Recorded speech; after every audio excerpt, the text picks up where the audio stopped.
Las elecciones del 2006 son consideradas un parteaguas en la historia reciente del país, debido a la polarización social que provocó y a los señalamientos de fraude, protestas, denuncias, bloqueos que marcaron una larga jornada que se extiende a nuestros días.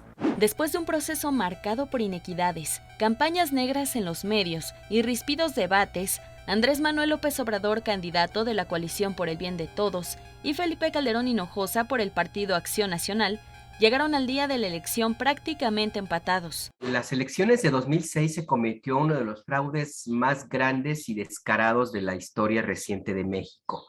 No solamente porque hubo un partido político que se alió con otro para poder imponer a un candidato que a la postre resultó el peor presidente de México desde Victoriano Huerta, se llama Felipe Calderón, sino porque para conseguir ese propósito hubo una unión de dos esfuerzos de grupos políticos que se demostró con el tiempo mantenían sojuzgado a una buena parte del país y la administración pública. La diferencia de votos no era tan amplia. En el conteo resultó victorioso Calderón con 15,284 votos, mientras que Obrador tuvo 14,156,350. En tercer lugar estaba Roberto Madrazo del PRI con 9,301,441 sufragios. En primer lugar, había suficientes elementos de dudas y suficientes irregularidades como para suponer que podía haber un fraude y en consecuencia debería actuarse en el sentido de permitir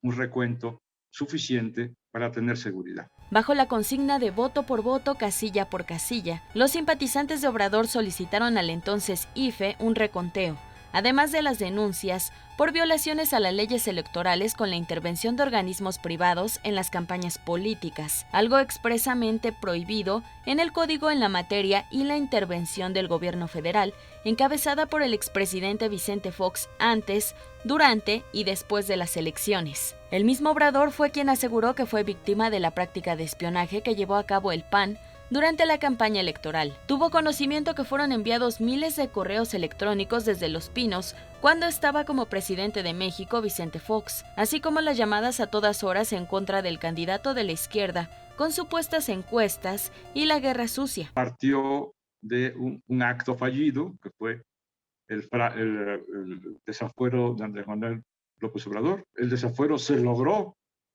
establecer en el Congreso, en la Cámara de Diputados.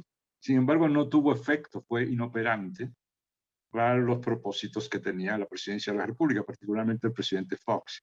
Cosa que ha confesado, no es una especulación. Él hizo todo el intento por impedir que Andrés Manuel López Obrador fuera electo presidente de la República. Y lo ha dicho varias veces. Incluso lo ha planteado como su venganza, lo cual es verdaderamente insólito.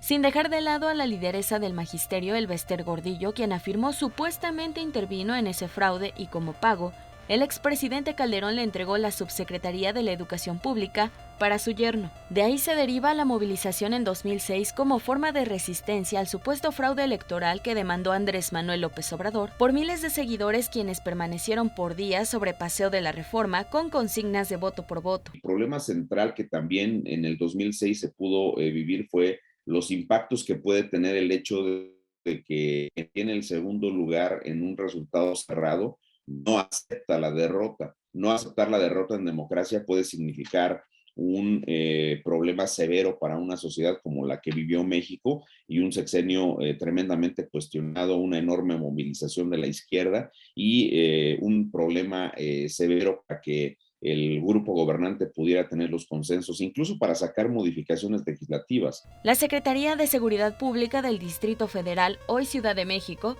comunicó que más de 1 millón de personas se manifestaron en apoyo a López Obrador, quien fue candidato por la Coalición por el Bien de Todos. Asimismo, señaló que fue la mayor protesta de ese tiempo en el país. Es una huella realmente vergonzosa, históricamente vergonzosa que tiene México.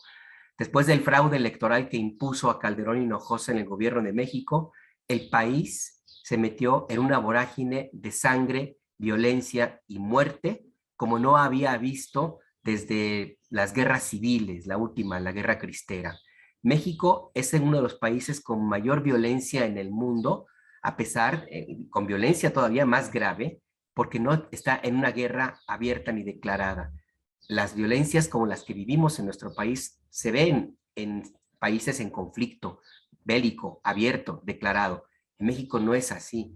La única declaración de guerra que luego desmintió cobarde como es Calderón Hinojosa fue la que hizo en diciembre de 2006, cuando declaró la guerra al tráfico de drogas. La elección del 2006 fue la punta de la lanza para la polarización de la sociedad mexicana, a raíz precisamente de lo que sucedió antes de la elección, en donde hubo una guerra sucia declarada en contra de uno de los candidatos.